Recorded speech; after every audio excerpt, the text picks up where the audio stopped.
Guys, we have made it to the other side of the ferry. Thomas has fallen asleep.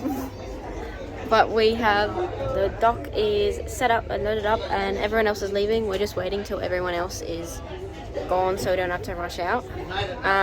But how do you feel, Mum? Mum was pretty stressed about going on the ferry, but we made it. When we're on the boat or on water. But we did make it. Dad's gone out to go get the car and he'll meet us out in the car park. Yeah.